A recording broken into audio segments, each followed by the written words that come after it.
네, 양화진 선교사 열전 이제 두 번째 언더우드에 대해서 오늘 또 책을 읽고 설명을 하도록 하겠습니다. 네, 언더우드는 한국 선교의 아버지라고 부릅니다. 아버지라 불리는 이유는 제일 먼저 와서 그래요. 물론 알렌, 지난번 강해에서 말씀을 드린 알렌 선교사가 먼저 오기는 했습니다. 그러나 목사로서 선교사로 온 것은 언더우드가 제일 처음이고요. 알렌은 중국 의사로 또 조선 주재 미국 공사 행정 직원으로 있었기 때문에 한국 선교의 아버지는 언더우드라고 불립니다. 중간에 또 설명을 하겠지만 언더우드는 우리와 연결이 많이 됩니다. 우선 영국에서 출생을 해서 10대에 뉴저지에 이민을 와서 노르스 버겐 교회에서 한 30분 거리에 있는 맨하탄 쪽에서 교회를 다녔고, 그리고 대학도 NYU 뉴욕 유니버시티를 졸업을 했고, 또 신학은 우리 교단이 속한 신학교, 뉴 브룬스윅 신학교, 그때는 Reformed Theological Seminary라고 하는 데서 공부를 했습니다. 그리고 한국 선교를 마치고 돌아가신 곳도 뉴저지 아틀랜틱 시티에서 돌아가셨어요. 네, 우리 뉴저지와도 인연이 많은 선교사님입니다. 네, 양화진 선교사 열전 홍성사 책을 중심으로 말씀을 드리겠습니다. 네, 한 가지 광고하면 탈무드 강해도 새로 시작을 했습니다. 우리 교회 웹사이트 njpeace.org나 njpeace.com 담임 목사 칼럼이나 온라인 예배 들어가시면 들으실 수 있습니다. 한국 선교의 소명을 받다. 연세대학교 총장실 앞마당에 동상 하나가 서 있다. 그 동상 명문에 다음과 같이 기록되어 있다. 이 동상은 H.G. 언더우드 박사라, 호레이스 그랜트 언더우드를 말하죠. 주 강생, 예수님 오신 날 1785년 4월에 박사 25의 장년으로 걸음을 이 땅에 옮겨 33년 동안 선교의 공적을 널리 사방에 퍼지고 큰 학교론 연희 전문을 이루시니 그럴싸 박사 늙으시도다. 신학문의 높은 학위는 박사를 이어 무거움이 아니라 얼굴로 쫓아 얼른 살피기 어려우나 이렇듯이 나이보다 지나 쇠함을 볼 때 누구든지 고심으로 조선 민중의 믿음과 슬기를 돕는 그의 평생을 생각할지로다. 베푼 바 날로 늘어감을 따라 우리의 사모 갈수록 깊음에 적은 힘을 모아 부은 구리로서나 방불함을 찾으려 함이라. 네 박사의 일생을 57세라 하더뇨. 박사 의연히 여기 계시도다. 1927년 10월 30일 조선인 동지 일동. 그러니까 1927년도의 한글이라 좀 지금 쓰는 한글과는 좀 다르긴 하고요. 이 언더우드 선교사님도 양화진에 계십니다. 원래는 말씀드린 대로 뉴저지 아틀랜틱 시티에서 돌아가시고 어릴 때 학생 때 출석했던 노르스 버겐 교회 묘지에 묻히셨다가 한국으로 이장이 됐습니다. 네, 계속해서 읽겠습니다. 고어체로 된 이 동상의 명문은 위당 정인보 선생이 지었다고 한다. 언더우드, 한국명 원두우. 목사가 이승을 떠난 지 12년 뒤인 1928년 4월 24일에 이 동상이 연희 전문 교정에 세워졌다. 그런데 이 동상은 일제 말기에 일본인들의 손에 빼앗기었으므로 8.15 해방 뒤에 1948년 10월 16일에 다시 세워졌으며 한국 전쟁 때 공산 침략군의 손에 다시 파괴되어 1955년 4월 22일에 세 번째로 세워졌다. 이처럼 언더우드 목사는 이승을 떠난 뒤에도 우리 민족의 비참한 역사와 더불어 고락을 같이 한 어른이다. 마치 살아서 고락을 같이 했듯이 그래서 우리는 더욱 언더우드 목사의 은덕을 기리게 된다. 동상이 세 번째로 세워질 때 거기 참석했던 언더우드 목사의 장손 원일한 씨는 나는 언더우드 가문 중에서 1차, 2차, 3차 동상 제막식에 참석한 유일한 생존자며 오늘의 동상이 영원히 보존되고 앞으로는 전란으로 인하여 다시 세우는 일이 없기를 바라며 연희 학원의 발전을 축하한다라고 말했다. 그가 언더우드 가문 중 유일한 생존자라고 한 까닭은 이미 그때는 자기의 부모님 즉 언더우드 2세 원한경 박사 내외도 세상을 떠났기 때문이며 자기 동생들은 아마 너무 어렸거나 국내에 없었기 때문이 아닌가 싶다.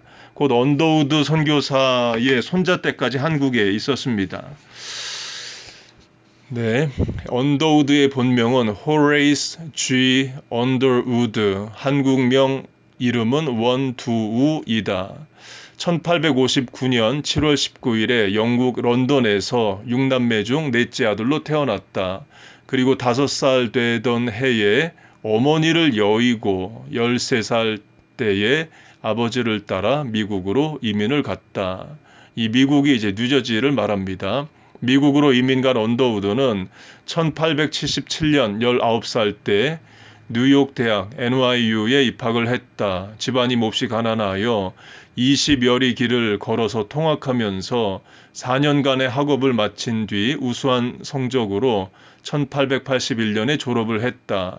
그러나 언더우드는 졸업 직후 다시 개혁교회 뉴 브룬스윅 신학교에 입학하여 1884년에 졸업하고 목사 안수를 받았다. 이 뉴브룬스윅 신학교, 그때는 이제 Reformed Theological Seminary라고 불렀고, 네, 우리 교단에 소속이 되어 있습니다. 목사가 된 뒤에 언더우드는 인도 선교의 뜻을 두고 준비하기 시작했다. 그는 질병으로 고통받는 인도 사람들에게 봉사할 목적으로 1년 동안 의학과 인도를 공부했다. 그런데 이상하게도 그에게 한 음성이 들려왔다. 왜 너는 조선으로 가지 않느냐? 평소에 조선 선교에 대한 소식을 듣지 못한 바는 아니었지만 이처럼 하나님의 부르심을 받으리라고는 꿈에도 생각지 못했다. 드디어 미국 북장로교 선교부는 1884년 7월 28일을 기하여 언더우드를 초대 조선 선교사로 정식 임명했다. 네, 우리 교단 이제 Reformed Church in America 개혁교단에서 신학교를 나왔지만 장로교 선교사로 가게 됩니다. 이유는 우리 교단 RCA에서 보내주질 않았어요. 왜냐하면 조선은 호랑이가 사람 잡아먹고 사람이 사람 잡아먹는 위험한 나라라고 해서 못 보내겠다라고 한 거예요. 그러니까 19세기 말에 얼마나 조선에 대한 정보가 서구 사회의 미국에 잘못 알려졌는가를 알 수가 있습니다. 호랑이가 사람 잡아먹은 건 맞죠. 그러나 언제 우리가 조선이 사람이 사람을 잡아먹었어요. 네, 그렇게 잘못된 정보가 그때는 있었습니다. 언더우드는 우선 영국에 가서 친척들에게 작별 인사를 하고 곧바로 미국을 거쳐 1884년 12월 16일 샌프란시스코에서 배편으로 다음해 1월 일본에 도착했다. 그는 일본에 2달 동안 머물며 개척 선교사로서 갖춰야 할 몇 가지 준비 작업을 했다. 우선 조선말을 익히기 위하여 적당한 사람을 찾던 중 당시 일본에 망명 중이던 이수정이 번역한 마가복음서를 발견하고 깜짝 놀라지 않을 수 없었다. 아, 내가 개척 선교사인 줄 알았는데 조선 사람이 앞질러 성경을 번역했군. 지난번 강의에서 말씀을 드린 대로 제가 한국에서 신학 공부했던 신학교 석사 논문이 성경 번역 역사인데요. 한국 선교의 특징이 선교사가 오기 전에 성경이 번역되었다입니다. 서상윤역이라고 평양 사투리로 번역된 게 1887년에 먼저 나왔고 또 이수정이라고 농학 공부를 위해 일본에 건너간 양반이 또 서울 말로 그러나 일본어에서 한국어로 번역을 하는 성경을 마가복음으로 번역을 먼저 합니다. 그렇게 선교사가 오기 전에 자국인들에 의해서 성경이 자국어로 번역된 유일한 나라가 이제 한국이에요. 그만큼 하나님이 준비를 하신 거죠. 네, 이렇게 감탄하면서 조선으로 가는 배에 오르니 때마침 1885년 4월 5일 부활절 아침에 인천 부두에 상륙하게 되었다. 일설에 의하면 언더우드는 같이 오던 감리교 개척 선교사 아펜젤로와 더불어 조선 땅을 먼저 밟으려고 다투었다고 한다. 그러나 그것은 다만 억측에 불과할 뿐 언더우드는 부인을 동반하여 상륙하는 아펜젤로에게 여성 존중의 신사도를 발휘하였다. 이 언더우드 선교사와 같이 온 분이 아펜젤로 선교사입니다. 감리교 최초의 선교사고요. 이분도 뉴저지와 연결이 있습니다. 지금 뉴저지에 있는 교회에서 40분 정도 거리에 있는 드루 유니버시티에서 신학 공부를 하고 오셨어요. 그러니까 드루 유니버시티에 가면 언더우드가 쓴 편지들 많이 보관되어 있습니다. 한국에서 손님들 오시면 제가 이제 모시고 가는 곳 중 하나가 이제 언더우드 선교사가 교회 다녔던 그 노스 버겐 처치와 또 신학교 다녔던 뉴 브룬스윅 테올로지컬 세미너리와 또 감리교 최초 아펜젤로 선교사님 공부했던 드루 신학교를 이제 보여드립니다. 그리고 또 교회에서 1시간 거리인 육군사관학교도 가고 1시간 반 거리인 프린스턴 대학도 가고 2시간 거리인 예일 대학도 가고 또 맨하탄도 나가고 그래요. 선교사님들 오셔도 그렇게 이제 관광시켜 드립니다. 그때에 갑신정변이 일어난 지 불과 4개월밖에 안 되어 전국이 불안한 시기였으므로 부인을 동반한 아펜젤러는 입국을 거절당했다. 더욱이 그 부인이 임신 중이었으므로 일본에 돌아가 있다가 적당한 시기에 다시 오라고 하는 미국 공사의 지시 때문에 아펜젤로 부부는 언더우드보다 먼저 우리 땅을 밟았을 뿐 일본 나가사키에 가 있다가 몇 달 뒤에야 정식으로 입국할 수 있었다. 반면에 독신으로 온 언더우드는 이때 26살입니다. 청년의 나이에 헌신한 거예요. 입국이 허락되어 4월 7일에 서울에 도착할 수 있었다. 그가 미국을 떠날 때 주위에서는 어떻게 독신으로 이영 말리 외국에 갈 수 있겠느냐 하고 걱정하는 사람도 많았다. 그러나 그것이 도리어 복이 되었다고나 할까. 여성에게 우선권을 주지 않을 수 없어 선교지의 땅을 먼저 밟는 영광을 포기했던 언더우드가 결과적으로 개신교 목사로서는 제일 먼저 우리나라에 정식 입국하는 영광을 차지하게 된 것이다. 한국 선교의 선구자 역할을 언더우드가 감당을 하게 됩니다. 그래서 기독교계뿐만 아니라 일반 사회적으로도 언더우드는 큰 공로자로 알려져 있기 때문에 1963년 8월 15일 광복 18주년을 맞아 한국 정부는 언더우드에게 대통령상을 포상하기도 했다. 이보다 앞서 고종 황제는 그에게 태극 훈장을 내린 바 있고 그가 세상을 떠나자 대한예수교 장로회는 그를 총회장으로 모시고 기념비를 세웠다. 이 기념비는 지금 세문안교회 마당에 세워져 있다. 이 세문안교회도 언더우드 선교사 목사님이 이제 세운 교회고 아까 말한 연희 전문 지금의 연세대학교도 이제 언더우드 선교사님이 시작을 합니다. 그러니까 교육 사업도 같이 한 거죠. 지난번 강의에 말씀드린 헤론 같은 경우는 의료 사업을 한 겁니다. 언더우드는 처음 서울에 입성한 지 사흘 만인 4월 10일부터 알렌이 개설한 광해원에서 화학과 물리학을 가르쳤다. 그러면서 열심히 우리말을 익혔다. 어찌나 열심히 공부했던지 시작한 지 불과 1년 만에 전도를 할 수 있을 만큼 능숙해졌다. 선교사들은 현지어를 굉장히 빨리 배웁니다.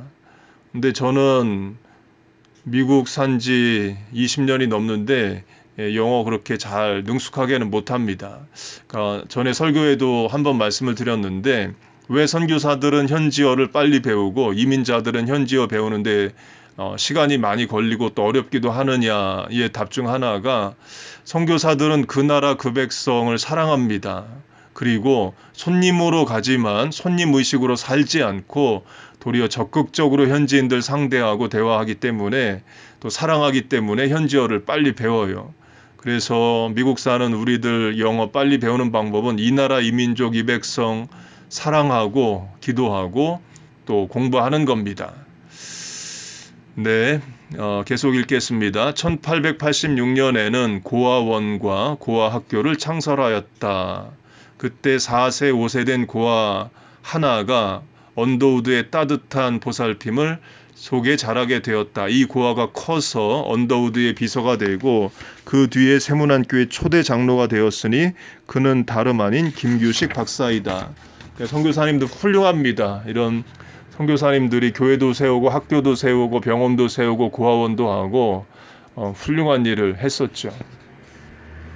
이와 같이 언더우드도 처음에는 직접 전도하기보다는 병원 사업, 고아 사업, 교육 사업에 치중하다가 마침내 우리나라 최초의 프로테스탄트 교회를 세웠는데 이것이 세문안 교회이다.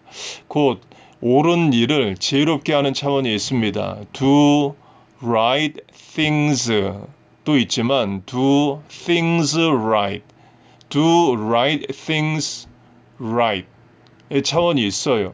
선교사 갔으면 제일 먼저 교회부터 개척하지 왜 병원하고 학교 사업하고 고아원 하냐 이렇게 비난하면 안 됩니다. 나라마다 상황이 다 다르기 때문에 지혜롭게 하는 거예요.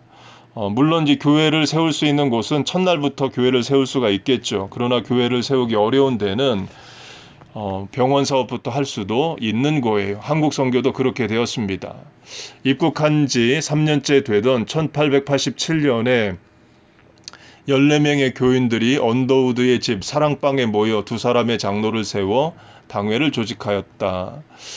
제가 신학교 다닐 때 들은 이야기인데요. 언더우드가 한국에 와서 이제 집을 짓는데 이제 뉴저지에서 살던 집 모양으로 지었어요.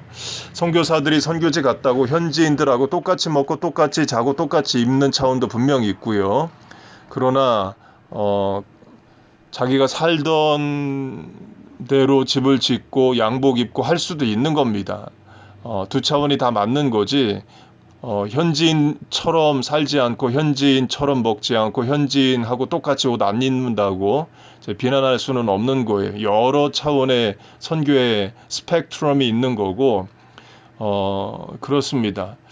네, 그래서 내가 경험한 한 번의 단기 선교 여행, 내가 만난 한 번의 특강, 선교 특강, 내가 읽은 한 권의 선교의 책, 내가 만난 한 분의 선교사님의 선교가 전체가 아니라는 거예요. 하나님 나라는 크고 넓고 다양한 선교의 방법과 경험들이 있습니다.